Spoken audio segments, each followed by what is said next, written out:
Hello and welcome to my bows only account, now soon to be upgraded to my projectiles only account. We might need to think of some new wording for that. Projectiles just sounds a bit weird.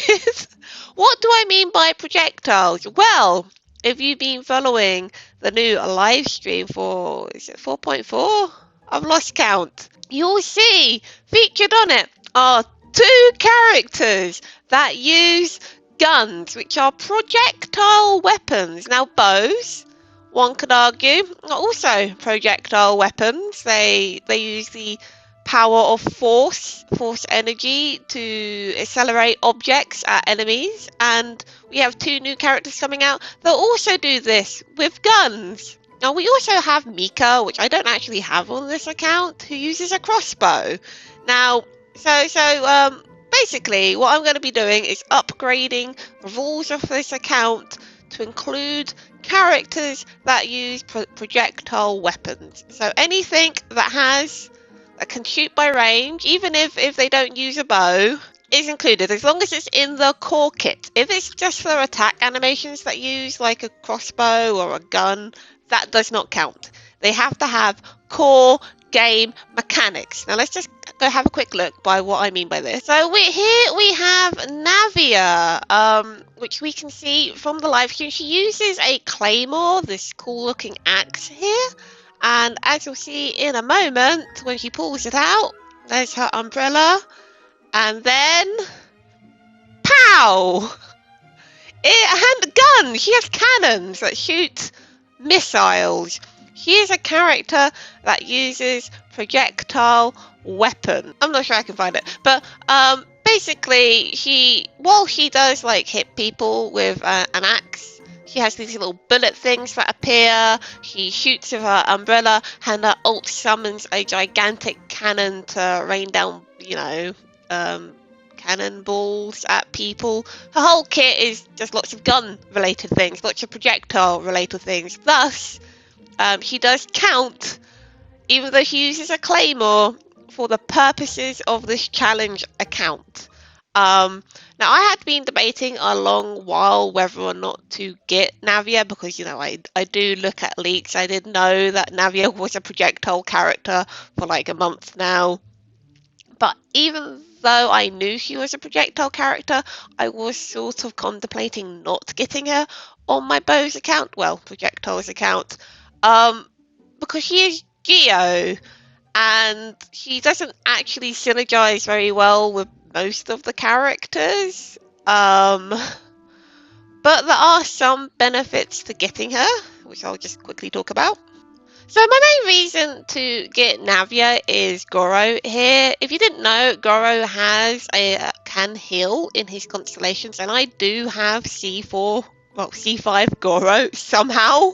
I've only ever wished for Goro on Ito's banner, and I got like 2 of him then, or maybe 3. I've just been really lucky picking up his constellations off the standard banner and occasionally on event banners. So I'm like one of C6. Which does do reasonable geo damage boost and like crit damage boost, I think. But the thing with Goro, which is he only really works with another geo unit. He only does his healing if you have a second geo unit, which obviously there's no other geo bows but Goro. So having Navia on my account would mean, while Goro's kit in general doesn't really assist her because he gives defense and not attack, he would give the team healing. Admittedly, not a lot of healing. It's like 1,000 ticks of healing every 2.5 seconds for like 10 seconds, which is not a lot, but it's better than no healing, which is what I usually have in my Goro team. And my Goro team does fairly well when I play him with the other units. His shields are generally enough, and that little bit of extra healing would give my teams a lot more sustain. So actually playing him alongside Navia would be really solid. Also, I do have on Goro Elegy to the End, which gives elemental mastery and attack buff, I think. Yeah, I think it was an attack buff. So he's a really good support kind of, for Navia, because he makes lots of elemental shards. He will, if I get him to C6, which I eventually will, because apparently it's either going to be him or Fischl I get C6 first on this account. Which case he'll give a geo bonus and a crit damage to Navia as well. His main kit doesn't really support her, but that doesn't really matter so much. I build EM on my Goro so that his shields are stronger, which is hilarious to me. I still have him obviously built for defense. See, energy recharge defense. I don't know how high his defense can get if you build him solid defense, but I think you don't generally build Goro solid defense anyway. Like, you try and get it as high as you want, because I think he's mostly run on the Exile. That's like meant to be his best set, because Geo teams have real big energy troubles, so it's just better to run him on this to fix everybody's energy issues. I don't need that on my Bose account, which is why he's on 4-piece gilded instead. Having Navia would ensure I have Goro as a potential healer on the teams that they are on together, and Navia has enough room for a second DPS on her team. So we had a unit like Ganyu swap in and out and do DPS damage like swapsies, because Ganyu's really good at making lots of good shard uptime.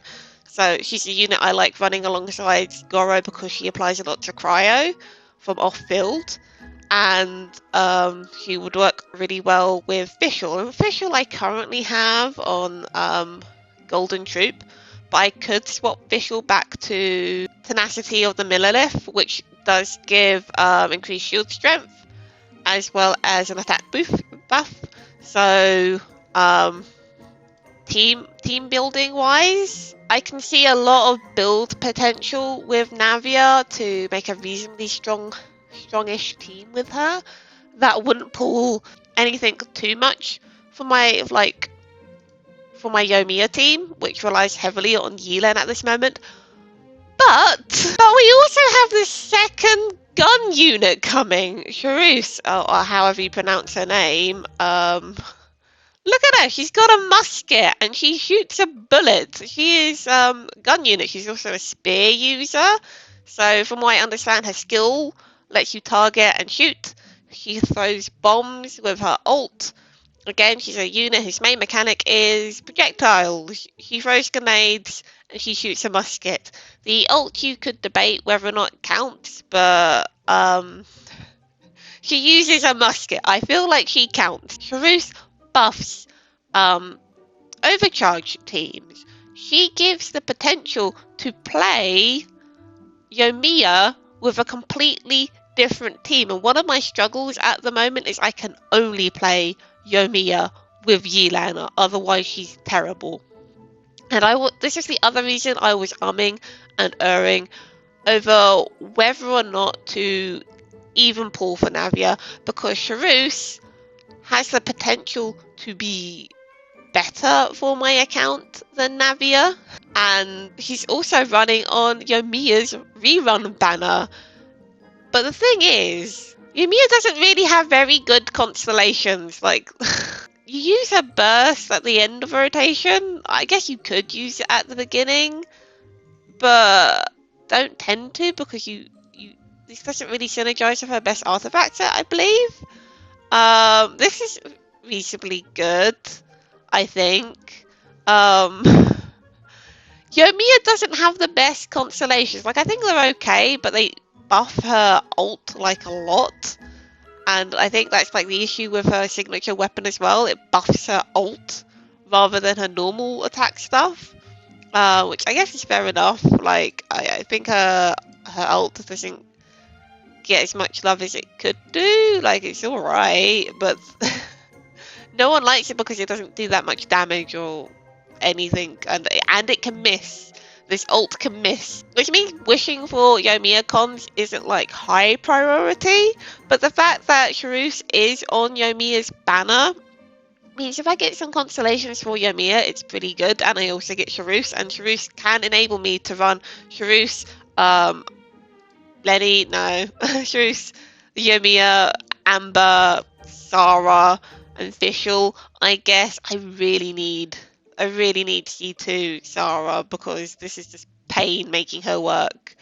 For a completely different team play style, that would mean I don't have to rely on Yelan, and Yelan could go on a second team. Like, one of the biggest issues I have in Abyss is Yoimiya needs Yelan to work.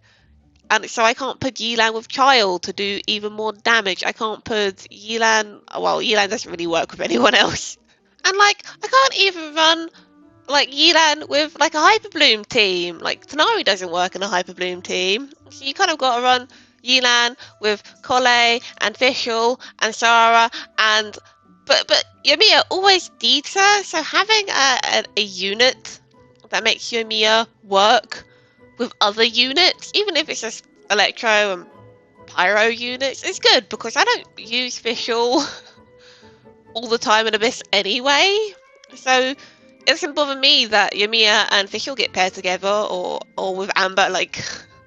Amber's on Noblesse, so that's a pretty solid team up. And I thought she was on Noblesse, but no, she's on Emblem now. So they're all built, they're all ready to go. I could possibly team her up with Lenny instead, but I feel like you either run Lenny with Chevreuse or Yoimiya with Chevreuse. I don't feel like you run Lenny, Yoimiya, and Chevreuse. I don't feel like there's enough Electro with just Fischl and Zara, but this is a bows only account. The appeal of these challenge accounts, as much as I complain about my unit availability, is to try and make team work with the units you have available to you. And it cuts out a lot of the best units for these teams. Even though I'm adding gun using units or projectile using units, I'm still going to have the challenge of making these units work on the limitations of this account, which is why I don't feel too bad about adding what is possibly going to be 4 or 5 units to my rota. I don't think they're going to add additional gun units outside of Fontaine. I don't think we're going to see gun-wielding units in that land somehow. We might see some in Chesnaya. I could see that happening. I feel like if there's going to be 2 regions of gun-using units, it's going to be Chesnaya and Fontaine, just because we see the Fatui agents wielding guns, so it makes sense. But I genuinely think we're going to see very few additional units added to this account that don't already use bows anyway. And Navia, she'll be missing her best partners, which is Bennett and Zhang Ling. Well, not really Zhang Ling, but Zhang Ling wants to go with Bennett, and if you're running Bennett anyway, you might as well run Zhang Ling, because why not? And with Navia, if you're running her double Geo and double Pyro, she gets an attack buff. It's generally a really good matchup for her, if you can do it. But on this account, obviously we can't do it, because we're not allowed to use Bennett. So we have to make Navia work without Bennett, which means if I win the 50-50 and get Navia, which is unlikely because my luck is cursed, I have almost 110 wishes. I might have close to the 120 by the time she comes out. We've only got 8 days though, so we'll see. I do have to do some active farming on this account. I've kind of been ignoring my bows account because playing it can get a little bit stale, so I've not given it much love. But so there's a lot of Primogens and Fontaine I haven't touched. I haven't even unlocked all the waypoints. So it's possible I could get up to 120 wishes. And I already have 20 pity on the banner from when I try to get Collei. And I already have, I think, 30 or 40 pity on the weapon banner. Which means if I win my 50-50, I could try and pull for Navia's axe. Now, Navia's axe is an odd weapon because while it is Navia's best in slot, it's not like a must-pull weapon for her because she has loads of really good alternative weapons. I don't actually have a lot of claymores or catalysts or swords actually. I have a lot of bows. A lot of bows. Considering the weapons you get are mostly RNG, the amount of bows and refinements I have on them are quite solid. I have about an R5 wood sif and another one over here, and you know, I have a lot of spare. I have a lot of bows. Like I've always won 5-star bows on the weapon banner. Like, so I don't have lots of different weapon options for her. Like the best thing I could give her is a fav or a sacrificial. Like sacrificial is meant to be quite good for her, but I've got like, what am I gonna do with Lilith Blade? She can't use this. She's a Geo unit. She can't use this. She's a Geo unit. I have terrible options for her. There is going to be an event weapon, which likely is going to be her best free-to-play best in slot. But her axe, while it's not generally a must pull for her, because like she has good free-to-play options, I think the craftables are quite good. I do have quite a lot of billets actually, so I could probably craft her one of the craftable goods to play. But if you get the battle pass, and obviously Serpent Spine is going to be the best thing you can give her, which lots of people have. Or if you're free to play, you don't. In which case, probably the event weapon is going to be your best weapon for her. But if you want to go for her best in slot, it's not necessarily like a must pull, because it gives lots of attack, and you play Navia with Bennett, that she doesn't really benefit from the buffs as much from her weapon as she could have if it had like different benefits. She doesn't actually need the attack buff that her weapon gives her because you run her with Bennett. But on my account, on my bows account, on my projectiles account, I don't use Bennett. So trying to get her axe is actually really solid, because it would actually massively improve her damage on this account. I wouldn't try and get it on my free-to-play. I have other options on that account. I have a lot more great swords available to me, weirdly. But on this account, because I haven't had many refinements of the claymores, or I don't have very good claymores, I do have the ability to craft any claymore to refinement 5. I have enough billets to do that. So if you think there's a good craftable option, comment down below. But if I win the 50-50, I will pull on the weapon banner for her axe, because I have enough get a 5-star on both banners if I win the 50-50. Now, if I lose the 50-50 and get Miss Splitter instead, I don't think that's necessarily a loss, because I think Chlorinde is likely to be a projectile character as well, and she's a sword user. So if I lose the 50-50, it's not necessarily a loss, because if I get Chlorinde, if she's definitely a sword user, I can just use Miss Splitter on her, and it'll be fine. It'll suck because I won't have Navia's weapon that will drastically improve her damage on my bows account. But I will have a weapon that's really good for when Chlorinde comes out. And there's no leaks or anything. We've seen Chlorinde with a gun. I can speculate she's going to be another projectile character. I don't see the weapon banner as a lose. Now you might be saying, like, Juniper, Yoimiya's coming out on the next banner. Don't you want to wait, leave some wishes to get Yoimiya and Chevreuse? Well, we're gonna get like quite a lot of wishes over the course of the event, and like I said, I don't necessarily want Yoimiya's constellations anyway. I just want Chevreuse, and while having Chevreuse constellations would be good, it's not necessarily a must-have. So I'll probably use whatever wishes I get over the course of the patch to wish on Yoimiya's banner, and use whatever I've saved up to Navia's release for Navia. Now, if I lose the 50-50, then it begs the question of, do I keep pulling on Navia's banner, especially if there's no bow units running alongside her? Which, there is no reason to save a guarantee for Yoimiya, so I might as well keep pulling on Navia's banner until I get Navia. If I can get 120 wishes before her banner out, that is the average amount of wishes required to get an event 5-star, unless you're really unlucky, which I often am. But in theory, I will have enough wishes as long as like I hit the wishing average to get Navia. In theory. And then if I don't have enough wishes to get her axe, I'll just use the event greatsword on her.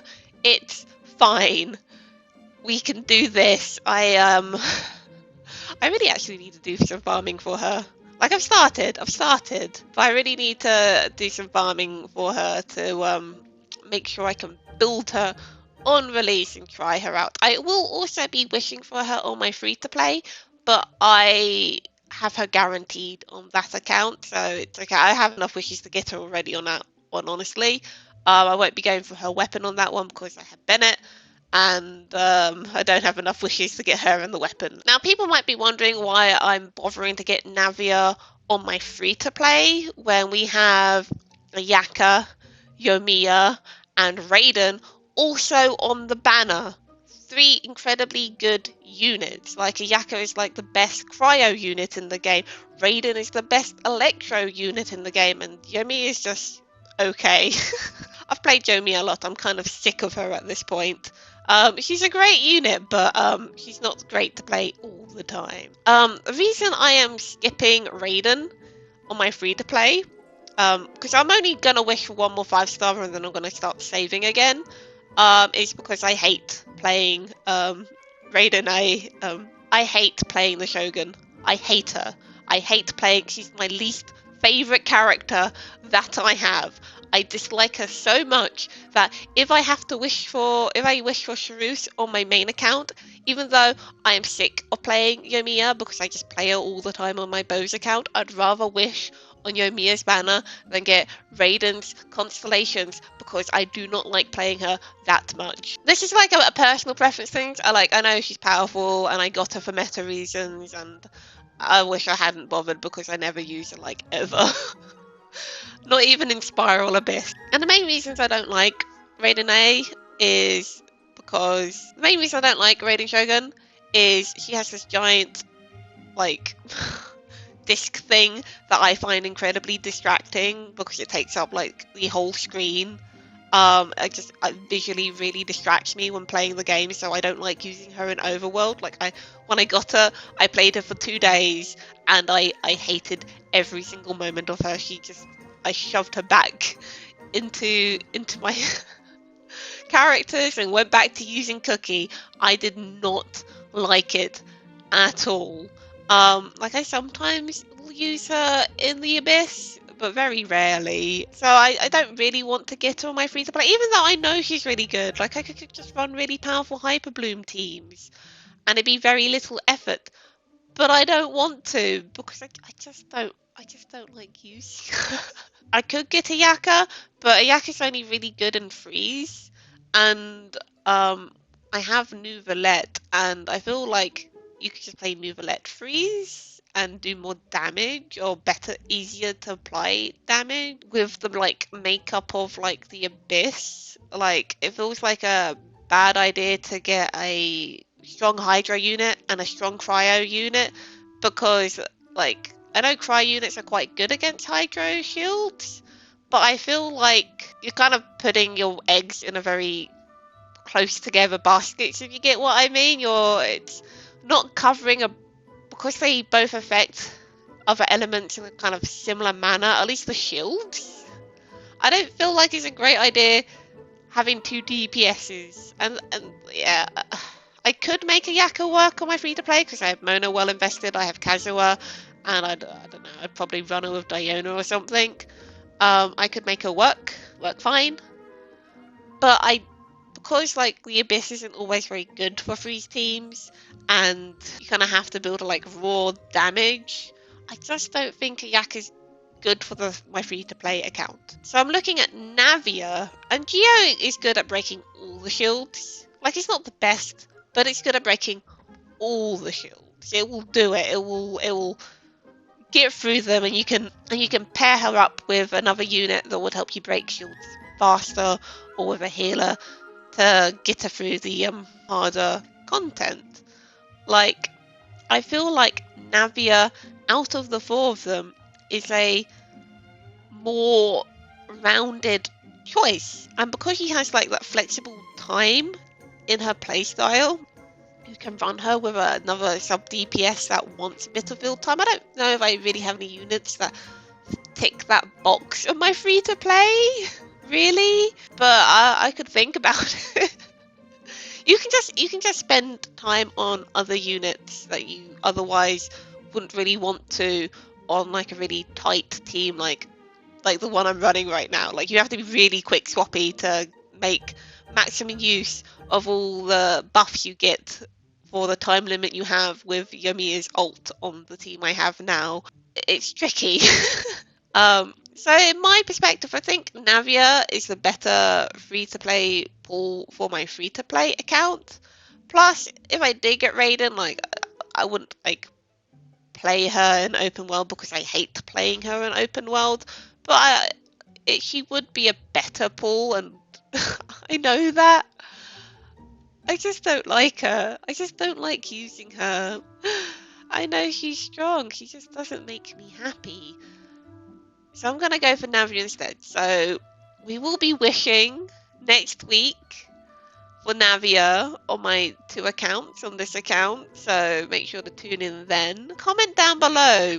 Do you want me to wish first on my Bose account? Or do you want me to wish first on my free-to-play, which is guaranteed? I am guaranteed a Navia. I don't know. Or do you want me to just skip the wish, showing you the wishes for the free-to-play altogether? I quite happily wish, like, on that account without recording anyway, just because, like, I have limited time to record. Like, I've been so busy this last week. I wanted to, like, record some Honkai Star Rail stuff, and I just haven't had time. I wanted to record this last week. I haven't had time. So, let me know. Do you want both accounts wishing? Keeping in mind, one is guaranteed. I don't have to show it. I don't have to share it with you. I can just have Navia and go level her up and do a different type of video on my free-to-play account with her. Or should we just do it all in one like I usually do? I'll leave that up to you. What's more exciting for you? More wishes, even though one's guaranteed? Or just the intense, can I pull her? Can I finally win a 50-50? I'm trying to think. When was the last time I won a 50-50 on this account? I think it was Ganyu. Right? I think my last 50-50 win on this account was Ganyu. Depressing. My luck is so bad. Alright, I'm going to wrap this up now. Don't forget to subscribe if you're not. Leave a like and a comment down below. Are you looking forward to the release of Navia? Let me know. What teams are you going to run her with? What teams do you suggest I run her with on my Bose account? Because we can't benefit from Bennett here. So I have to make her work with bow units. How exciting. I think the teams I've suggested so far are pretty good. I'm pretty excited. And I'll see you guys soon in the next video. Goodbye!